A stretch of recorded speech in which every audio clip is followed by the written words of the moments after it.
안녕하세요. 코로나19가 장기화되고 예배 모임도 축소되고 구역 모임도 원활하지 않은 상황 속에서 하나님께서 우리 성도들을 지켜주시고 이 전염병에서 하루빨리 해방시켜 주시기를 간절히 기도합니다. 저는 구역교제 9단계를 집필한 부가영교회 신건일 목사입니다. 9단원의 주제는 개혁, 오직 성경에 기초하여 사회를 새롭게 만들려고 하는 제목을 가지고 집필하였습니다. 변화라는 단어가 마치 우리를 감싸고 있는 공기처럼 느껴지는 시대를 살고 있습니다. 물론 마치 공기도 모든 공기가 동일한 것이 아니듯 이 한 단어에 담긴 의도 또한 다양합니다. 교회 또한 변화를 외치고 있습니다. 물론 여기서도 다 같은 단어이지만 다양한 의미를 지닌 개혁이라는 단어가 사용되고 있는 것이 현실입니다. 변화는 필요합니다. 아니, 변화하지 않는다면 살 수가 없을 것입니다. 한 인간의 삶을 보아도 알 수 있듯이 살아있다는 것은 지속적으로 변화한다는 것을 의미합니다. 그러나 이러한 변화를 사회 속에서 그리고 특별히 교회 속에서 일으키고자 할 때 항상 기억해야 할 중요한 명제가 있습니다. 그것은 목적이 수단을 정당화할 수 없다는 것입니다. 물론 세상 사람들은 목적을 이루기 위해 수단과 방법을 가리지 않으며 특별히 그 목적이 정당성을 가지고 있을 때 그 목적을 이루기 위해 동원한 수단과 방법 자체에 면죄부를 주곤 합니다. 그러나 우리 그리스도인들은 그럴 수 없습니다. 세상과 정체성이 다르기에 선택하는 방법론에 있어서도 차별화가 존재하여야 합니다. 그래서 이 9단원에서 세 가지 영역에서 변화 또는 개혁의 필요성을 공부하도록 하겠습니다. 구역교재 35가 제목은 사회제도 개혁의 원리입니다. 배울 말씀은 역대하 19장 1절에서 11절입니다. 새길 말씀은 역대하 11절 말씀입니다. 여호와께 속한 모든 일에는 대제사장 아마랴가 너희를 다스리고 왕에게 속한 모든 일은 유다 지파의 어른 이스마엘의 아들 스바랴가 다스리고 레위 사람들은 너희 앞에 관리가 되리라. 너희는 힘써 행하라. 여호와께서 선한 자와 함께 하실기로다 하니라. 이룰 목표는 첫째, 하나님의 말씀에 근거하여 개혁이 필요함을 안다. 둘째, 개혁을 이루기 위해 하나님께로 돌아와야 함을 깨닫는다. 셋째, 그 개혁을 완성하기 위해 구체적인 실천 분야 사법개혁을 실행하는 것을 결단한다. 3이야기에서는 그리스 왕 잘레우쿠스의 사적을 설명하였습니다. 옛날 그리스의 왕이 새 규례를 만들어 가늠한 자에게는 반드시 그 두 눈을 찔러 소경이 되게 하는 벌을 내리겠다 하였습니다. 그런데 공교롭게도 규례를 정한 후에 왕자가 가늠을 하였던 것입니다. 왕이 이를 듣고 근심에 사였습니다. 하는 수 없이 임금이 자기 한쪽 눈을 찔러 아들의 한쪽 눈을 대신함으로써 상하가 규례를 엄수하는 모범을 보였던 것입니다. 법을 만들었다면 잘 지키는 것이 중요함을 보여주는 내용이었습니다. 이어서 말씀 나누기를 보겠습니다. 유다의 왕 여호사밧에게 큰 위기가 닥쳤습니다. 하지만 위기를 극복해가는 과정 속에서 히스기야 왕 그리고 요시야 왕과 더불어 유다의 3대 선왕으로 불리는 진가가 드러나게 되었습니다. 첫째는 성경 말씀에 근거한 사회개혁이 필요합니다. 사회개혁이 필요한 이유는 구성원인 인간의 죄성으로 인해 사회가 죄로 오염되고 왜곡되었기 때문입니다. 유다의 4대 왕인 여호사밧의 사법개혁은 하나님의 뜻에 기초한 개혁의 좋은 사례가 됩니다. 그는 완벽한 왕이 아니었습니다. 그는 하나님만을 온전히 의지하지 않고 북이스라엘의 아합 왕과 동맹을 맺고 명분 없는 전쟁에 참여했다가 참패를 당하였습니다. 선견자 예후는 인간적인 의리와 외교적인 동맹의 조약이라는 올무에 이끌려 옳지 못한 결정을 한 여호사밧을 꾸짖었습니다. 악한 자를 돕고 여호와를 미워하는 자들을 사랑하는 것이 옳은지에 대한 질문을 던졌습니다. 둘째는 백성들을 다시 하나님께로 집중하게 합니다. 여호사밧은 자신의 실책을 감추거나 왕의 권위를 내세워 예후를 물리치지 않은 겸손한 성품과 신실한 믿음으로 받아들였습니다.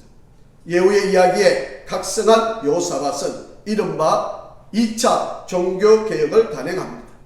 자신의 과오를 뉘우치고 자신에게서 잘못된 선례를 보았던 남유다의 백성에게 오직 여호와 하나님만을 다시 집중하게 만들었습니다. 이 사실은 여호사밧 당대 사람들뿐만 아니라 역대하의 최초의 독자인 돌아온 포로민들에게 큰 교훈이 되었을 것입니다. 셋째로 구체적인 사법개혁을 시도하였습니다. 여호사밧 왕이 전국을 순회하고 저 북왕국까지 넘어가서 백성들을 다 하나님께로 돌아오게 하고 그 다음에는 재판장들을 세워서 법대로 다 다스리게 했는데 그래도 가만히 앉아 있을 수 없어서 이제는 성마다 재판장을 찾아다녔습니다. 친히 찾아가서 사명감을 불러일으켜 주었습니다. 여호사밧의 개혁의 특징은 백성들의 마음을 하나님께로 다시 모으는 일 외에 재판을 공의롭게 세워가는 일을 추진했던 것입니다. 은혜 나누기를 보면 우리가 살아가는 사회에서 변화를 시도하면서 잘못된 출발점에서 이루어졌던 일은 없는지 한번 나누어 봐 주시고 진정한 개혁을 위해 하나님께 집중하며 나아가는 일이 있었는지 나누어 보시면 좋겠습니다. 구역교재 36가 제목은 교육개혁의 원리입니다. 배울 말씀은 사무엘상 2장 12절에서 36절까지 말씀입니다.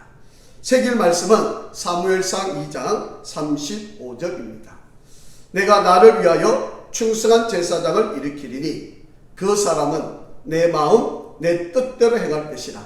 내가 그를 위하여 견고한 집을 세우리니 그가 나의 기름 부음 받은 자 앞에서 영구히 행하리라.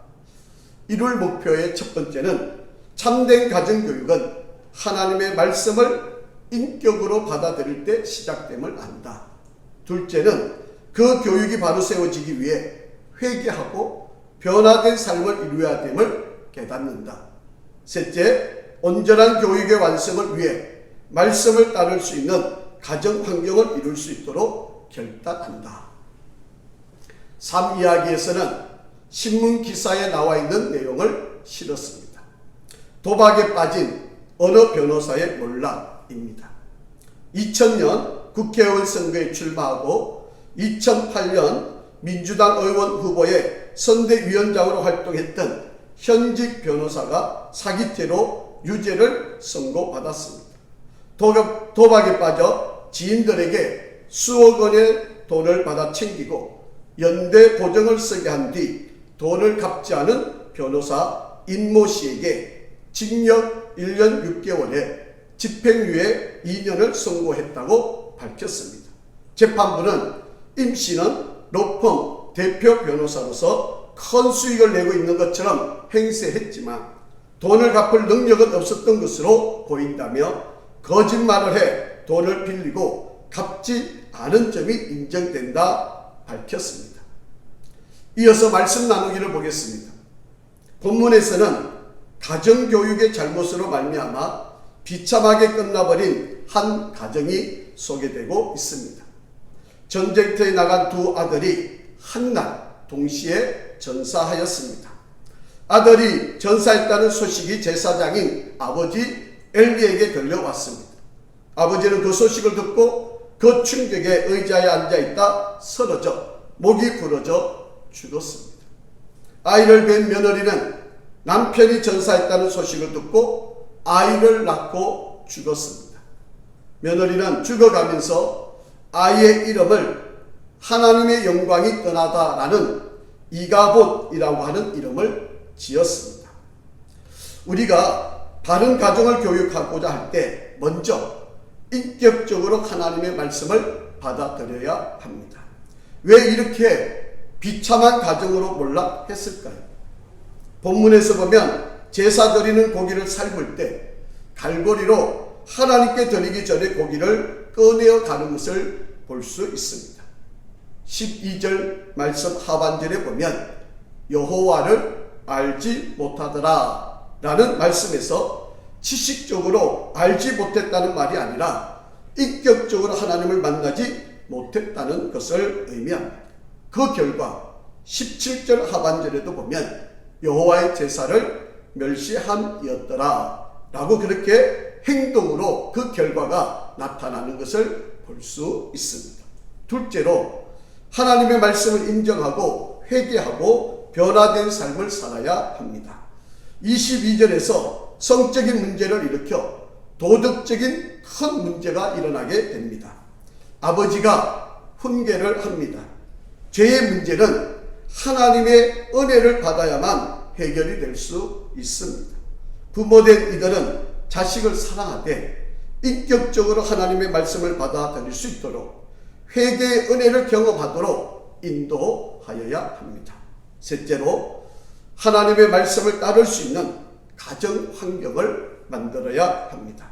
신앙생활하는 것을 가볍게 생각해서는 안 됩니다. 인생에서 가장 중요한 것은 우선순위를 두는 것입니다. 하나님의 말씀을 기초로 하여 하나님을 존중하는 가정 문화를 만들어야 합니다. 하나님을 경외하는 것이 손해보는 것이 아닙니다. 부모들이 아이들에게 신경 쓰는 것보다 더 큰 신경을 하나님께 쓰시기 바랍니다. 모든 일에 하나님의 말씀을 자녀들이 가르칠 때 온전한 삶을 살아가는 자들이 될 것입니다. 은혜 나누기에서 우리는 가정에서 인격적인 변화를 위한 말씀 교육을 하고 있는지, 그리고 말씀을 나누면서 구체적으로 삶의 변화를 경험하고 있는지를 살펴보면 좋겠습니다. 구역교재 37과 경제개혁의 원리입니다. 배울 말씀은 누가복음 12장 13절에서 21절입니다. 새길 말씀은 누가복음 12장 20절입니다. 하나님은 이르시되 어리석은 자여 오늘 밤에 내 영혼을 도로 찾으리니 그러면 내 준비한 것이 누구의 것이 되겠느냐 하셨으니, 이룰 목표는 첫째, 영혼의 만족은 물질로 채울 수 없음을 안다. 둘째로, 그 물질이 영혼으로 인도할 수 없음을 깨닫는다. 셋째, 하나님이 주신 물질을 이웃을 위해 나누고 섬김을 위한 최선을 다할 것을 결단한다. 삶 이야기에서 신문 기사에 역대 최고 당첨금 1조 8천억 원 복권, 미복권 추첨이라고 하는 제목의 기사를 실었습니다. 미국에서 메가밀리언과 파워볼은 미국 양대 복권입니다. 두 복권 당첨금 합계액이 22억 2천만 달러였습니다. 한국 돈으로 2조 5천억 원 정도 되는 돈인데 단연 역대 최고의 액수였습니다. 있을 수 없는 일이겠지만 두 복권이 동시에 당첨될 확률은 8경 8천조 분의 1이 된다고 합니다. 미국에서는 어느 때보다도 뜨거운 복권 열풍이 불어닥쳤다는 기사의 내용입니다. 이어서 말씀 나누기를 보겠습니다. 본문 말씀에 나오는 부자는 세상에 살면서 호의호식을 하고 남부럽지 않은 삶을 산 사람입니다. 세상 사람들은 그를 성공한 사람이라고 평가하지만 그러나 예수님의 평가는 달랐습니다. 20절 말씀에서 어리석은 자, 즉 지혜롭지 못한 자라고 평가했습니다. 먼저 우리는 물질로 영원히 만족을 누릴 수 있다는 생각을 버려야 합니다. 많은 사람들이 영혼의 만족을 물질로 채우려 합니다. 즐거움이라고 하는 것은 즐거워하는 행동의 과정에서 느끼는 감정입니다. 반면에 행복은 즐거움이라고 하는 행동을 체험한 후 찾아오는 감정을 말합니다. 즐겼다고 반드시 행복이 따라오는 것이 아닙니다. 우리의 영혼은 물질로 만족을 누릴 수 있는 것이 아닙니다. 육체는 물질로 만족을 누릴 수 있습니다. 둘째로는 그 물질이 영원히 누릴 수 없음을 깨달아야 합니다. 시편 107편 9절 말씀에 그가 사모하는 영혼에게 만족을 주시며 줄인 영혼에게 좋은 것으로 채워주심이로다 라고 말씀하셨습니다. 결코 부가 생명을 보장하는 것이 아닙니다. 생명의 원천이신 하나님을 알지 못하고 자신이 생명의 주인인 것처럼 살아가면 가장 어리석은 인생을 사는 자들입니다. 물질은 결코 우리를 영원한 삶으로 인도할 수 없습니다. 셋째, 하나님께서 주신 물질을 이웃을 위해 나눔으로 행복을 누려야 합니다. 농사를 지을 때 자신의 노력으로만 결실을 거둘 수 있는 것이 아닙니다. 하나님의 은혜로 햇빛도 주시고 공기도 주시고 때를 따라 비도 내려 주십니다. 자기 혼자 농사 지을 수 있는 것이 아니라 이웃과 함께 농사를 지어서 소출을 거둘 수 있는 것이 우리 인생이지 않습니까? 그러기에 우리가 소득을 얻게 되면 서로 이웃들과 함께 나누는 것이 지혜 있는 자입니다. 우리에게 맡겨주신 물질은 잠깐 동안 맡겨준 청지기입니다. 이 물질을 잘 사용하는 것이 지혜입니다. 은혜 나누기의 말씀 속에서 우리는 하나님께서 주신 물질로 영혼의 만족을 누리려고 노력했던 일들은 없었는지 살펴보시고 이 물질로 혹은 사람들을 평가하지 않았는지 한번 나누어 보면 좋겠습니다. 구역교재 38과의 제목은 치유 공동체입니다. 배울 말씀은 마가복음 1장 21절에서 39절입니다. 새길 말씀은 출애굽기 15장 26절입니다. 나는 너희를 치료하는 여호와임이라. 이룰 목표 첫째는 나의 마음의 주인이 하나님임을 안다.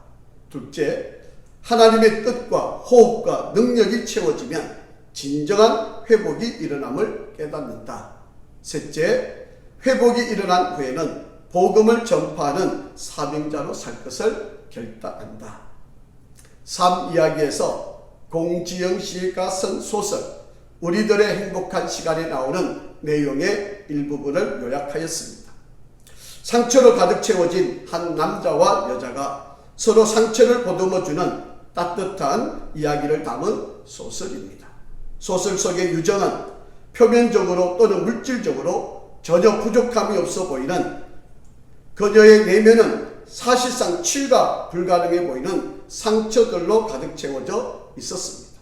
어린 나이에 사촌 오빠에게 강간을 당한 유정에게 돌아온 것은 가족의 위로 또는 사랑의 표현이 아니라 입막음이었습니다. 또 다른 주인공인 윤수는 세상에 대한 복수심으로 범죄를 배우고 그 이후 3명의 여자를 죽였다는 이유로 사형수가 되었습니다. 윤수와 유정은 일주일에 한 번 3시간씩 함께 면회를 하게 됐고 서로의 닮은 점이 많다는 것을 느끼게 되었습니다. 그리고 남에게 절대 말하고 털어놓지 못했던 자신들의 마음속 깊이 새겨졌던 상처들을 털어놓게 됩니다. 그 과정 속에서 그들은 서로를 이해하고 서로의 상처를 보듬으며 자기 자신의 상처를 치유하게 되고 용서를 배우게 되었다는 내용입니다. 이어서 말씀 나누기를 보면 우리 인생 가운데는 여러 가지 어려운 문제들이 계속해서 이어지며 오늘 나의 마음에 누가 무엇이 자정하고 있는지를 반드시 살펴보아야 합니다. 먼저 나의 마음의 주재권을 인정해야 합니다. 주님이 그 집에 들어오시니까 열병이 떠나고 나약한 상태에서 건강한 상태로 수동적인 삶에서 능동적 봉사의 삶으로 바뀌게 되었습니다. 그러므로 우리의 상황과 마음과 육체의 영에 예수 그리스도께서 주인되어 주시며 치유와 회복의 은혜가 임함을 경험해야 합니다. 둘째로 하나님의 뜻과 호흡과 능력이 채워지면 회복이 일어나게 됩니다. 예수님의 능력의 삶의 원천은 새벽 기도에 있었던 것을 가르쳐 주시고 있습니다. 우리가 같은 길을 가더라도 기도함으로 가면 하나님께서 뒤에서 은혜의 바람을 불어주셔서 우리가 힘든 인생길을 잘 승리롭게 갈 수 있지 않겠습니까? 셋째, 복음을 전하는 자로 살 것을 결단해야 합니다. 사명으로 가득 찬 사람은 삶의 우선순위가 정해지기 때문에 삶이 단순해집니다. 삶이 정리가 됩니다. 능력 있는 삶이 됩니다. 힘 있는 인생길을 걸어갈 수 있습니다. 어떤 어려움과 고난이 와도 두렵지 않습니다. 우리의 인생은 하나님 말씀을 전하고 복음을 전하는 인생으로 승리하는 자가 되어야 합니다. 우리는 나의 삶의 주인을 하나님으로 진정으로 고백하고 살고 있는지 점검해 보시고, 나는 나의 기도 시간을 정하고 습관적으로 기도하고 있는지를 서로 나누면서 우리의 신앙을 점검해 보기를 바랍니다.